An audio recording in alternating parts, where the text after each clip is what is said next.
Did you know that YouTube makes a decision about your video within the first 24 hours of it going live? And that decision determines whether your video gets shown to thousands of people or it's buried forever.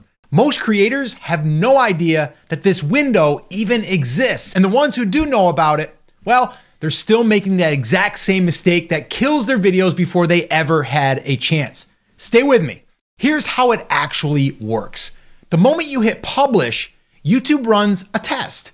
And it takes your video and shows it to a small group of people first. Usually it's starting with the most recently engaged viewers, and then it watches what happens. Do they click the thumbnail? Do they stay past the first 30 seconds? Do they keep watching? Or do they bail and leave immediately? Every single one of those signals gets fed back into the algorithm in real time. And based on that test, YouTube makes a distribution decision. Either it expands your video to more people, putting it into suggested feeds and homepages, that's what we want, even for people who have never heard of you before.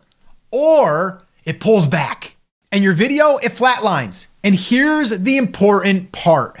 That decision mostly happens inside the first 24 hours.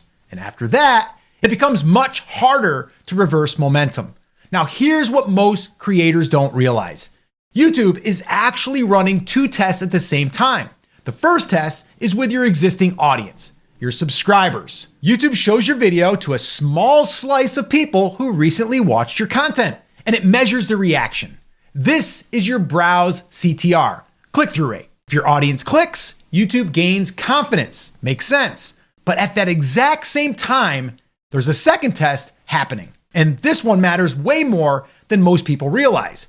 YouTube is also testing your video on cold audiences, people who have never seen your channel before. It places your video next to other videos in suggested, and it watches whether strangers click or whether they bail. This is your suggested CTR. And honestly, this is the test most creators completely overlook. Because you can have amazing subscribers, great browse click-through rate, people who love everything you post, and still have a video that dies. Why? Because strangers didn't click. And that usually comes down to your packaging, your title, your thumbnail, and your opening hook. That's what determines whether a cold audience is going to respond or not. Now, before we move on though, I wanted to address one of these areas, and that is the title, because it's the number one thing, the number one driver that's going to speak to your subscribers, but also speak to the cold audience. It's also going to help hook the audience in. And that's why we spend so much time on the titles, because we know that is the number one thing that we need to get right. And we actually have a swipe file of 10 of our top outlier title hooks that we always go to if we are ever stuck. And I'd like to give you a copy of that if you are also stuck and you want to have a better chance of showing up to your subscribers and to the cold audiences. And if you want that, just comment hooks down below and I'll send you a copy of it. These are 10 proven title hooks that are interchangeable. And I actually give you multiple templates that you can use to plug in using your own niche. Again, if you want that, just comment hooks down below and I'll send it to you. Now, there are 3 mistakes that's killing videos during the first 24-hour window. And I'm going to cover them right now. Mistake number 1, titles that only work for subscribers. Your audience already knows you. They trust you. At least I hope they do. Cold audiences, well, you're a stranger to them, so they don't. So if your title doesn't create immediate curiosity, fear, or intrigue for someone who has never heard of you, the test, well, it fails. And distribution slows down fast. Mistake number 2, posting at the wrong time. If your best viewers are offline when you publish, YouTube starts testing your video the weaker viewers first. People less likely to click. We don't want that.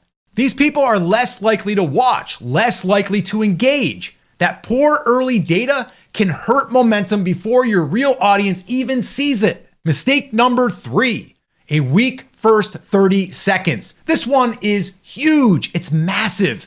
If people click and then they leave immediately, YouTube sees that as a broken promise.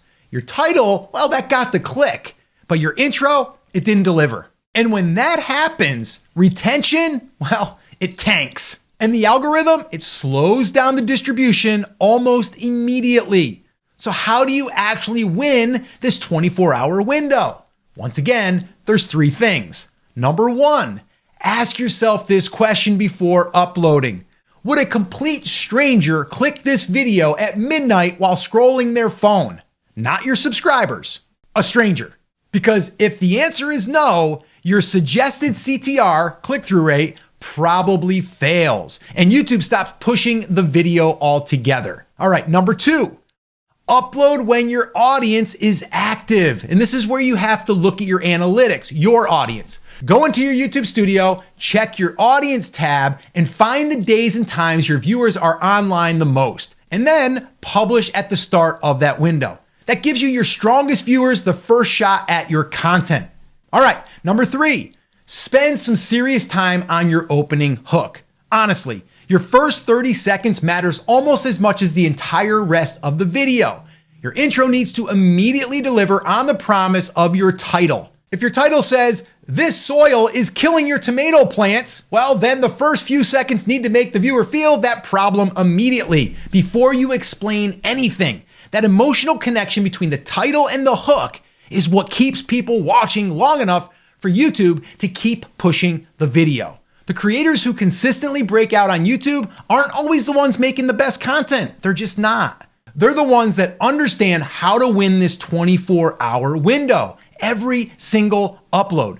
So you need to focus on getting both of those tests right, your subscribers and cold audiences. And then YouTube has no choice but to keep expanding distribution. Now, I know a lot of people are probably wondering right now, but Scott, how do I make sure that my audience, the first audience that sees my video, is the right audience? And is there a way that I can help make that better? And the answer is yes. And I actually recorded a video right here that shows you how to create a very, very warm test audience. So this way here, your video has a better chance of getting pushed. Watch that video next, and I'll see you there.